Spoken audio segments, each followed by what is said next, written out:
Sunrise, we're now turning attention to security-related matters, specifically the situation with the abducted school students in Dapchi. We've got retired Captain Aliyu Omar. He joins us this morning. He's on my far right. And we also do have Mr. Chigozie Ubani, who is a fellow, Institute of Security in Nigeria. He's also a security consultant. Both of them security consultants. Gentlemen, thank you for coming on this morning. Thank you. Now, if we could take it off from the most recent report making the rounds, where it said that Boko Haram, a faction of Boko Haram, contacted a certain activist saying they have the abducted Dapchi students in their custody.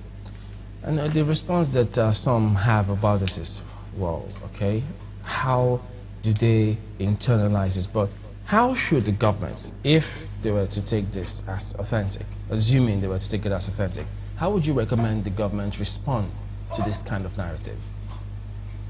Before the recommendation, let us understand that the Dapchi incident was as unfortunate as it was avoidable. Now, having not avoided it, and you are now really boxed up, and you have your children within the grip of these people, then you must do your utmost to ensure they return safely. You must do your utmost. Whatever utmost means here now is left to the government to ensure they do it and give these poor children back to their parents. In other words, there isn't any one-size-fits-all kind of approach you can take on this No, matter. you don't actually. You see, for now, the government is not going to be speaking from a position of strength.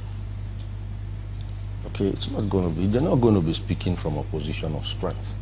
So the best thing that should have been done at the initial was to have avoided it, and there was enough to leverage on. When you say avoided it, how do you mean? Listen, once upon a time, some Chibok girls were taken from school. If we had gone into the scenario and seen what caused it, how was it done, where was it done, who did it, then we could begin to say which other schools have the same trappings, the same similitudes with the Chibok school, and affect whatever we have gleaned off as preventive measures to these schools.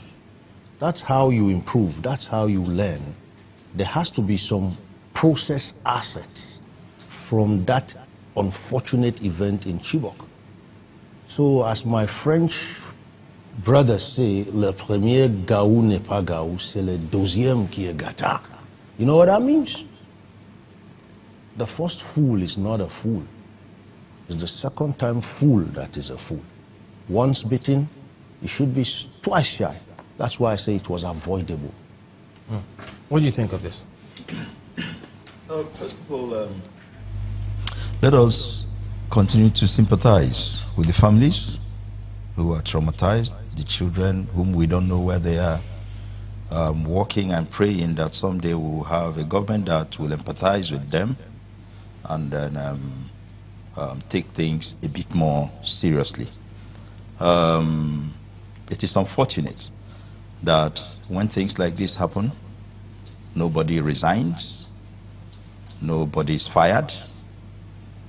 So we are comfortable with the security management team.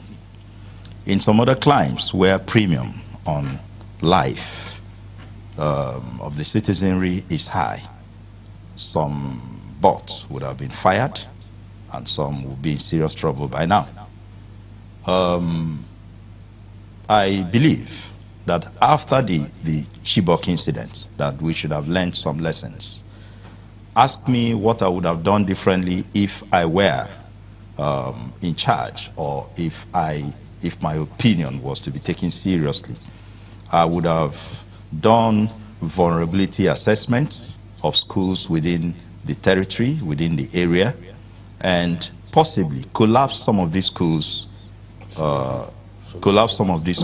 into smaller but larger units. Take, for instance, if there are 30 schools within the area, you can collapse them into 5 and provide adequate security, because they say the power of hindsight is, whether you say 20/20 or 40/40. Having this information, having this knowledge, collapse these schools, use battalions to provide adequate security, because we don't have to stop education because there is crisis, but you use our army and other security agencies. We have them. There's civil defense, there is police, there is army, air force, and all this. Use battalion of these security agencies to provide adequate security for the learning environment of our teeming youths. Captain Umar, I mean, you know, this kind of scenario, those watchers from outside, there are several questions that appear basic, but from the look of things, it turns out that they're not as basic as they seem. Because, for instance, when you say, look, didn't we learn any lessons from Chibok? How is it that this is repeating itself? And then you remember, now, there's another panel, or is it a committee, that's been set up to review this. This was the same thing that was done with that of the Chibok scenario.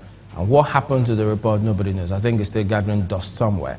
Now, you see these kind of strategies that they keep adopting. Now, let's not forget that security is one of the tripods that this government came into power upon the promise.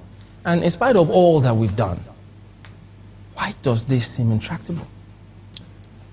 The one word there is responsibility.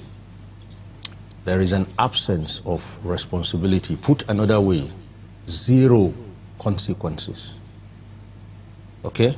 So most of these policies that are written, they don't go beyond the ink in which they are written or the words in which they are pronounced. The policies themselves are like abeyant. So we've gotten ourselves in this cyclic web of what you can call stereotypism. Once an event happens, I can tell you 9 to 10 times we get visits of condolence from highly, sounding designations, public office holders, and having done that, it's hyped, ceremonial. Then panels sit, and these panels look into it, call people together, they tell them what happened and what have you, and they actually submit reports. Some of these reports are so bulky, I wonder if the office holder will even have time to read them. Yes, and that's it. So it's now more, it's a habit with us. But why is this the case? Because, look, we have very fine gentlemen in the army. Fantastic, some of them, leadership in the army. Why is this always the case? The case is simple. We tend to focus on, on partialities, trivialities. Let me give you an example. You see, the military has a job to do in the Northeast. Their job is to tactically hold our grounds and make sure these guys do not have a landing. They don't claim anywhere as their bases. And while the military is doing that, there has to be a concurrency of activity from other stakeholders, including citizens, that align with the trajectory along which this government's security statement is drawn.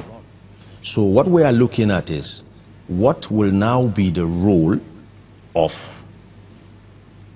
the police in a counter-terrorism or counter-insurgency scenario. What is the role of the customs? What is the role of the NDLEA? What is the role of down to even the communities? What is the role of religious leaders? What is the role of youth leaders? What should be the role, even to gatherings?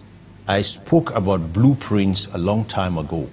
When the Yanyam bombing went off, there had from then on to be a minimum requirement on what markets should look like, security and safety-wise. Now, you don't need to enforce it the way we would want to do. All you need to do is to make people understand that if you want people's safety here, this is how you have to behave, this is how you have to do things going forward. And if they don't do it, you slam an alert situation there. You could say we're giving it an orange situation. When people don't come to your markets, and you've paid rents for the stores, I'm sure you'll be doing something to the market. Beautiful, that's how it works. But what we see today, most of the time in our situation, that makes it, as you said, why is it so difficult, is stereotypism inside, not even outside the box thinking. Even outside.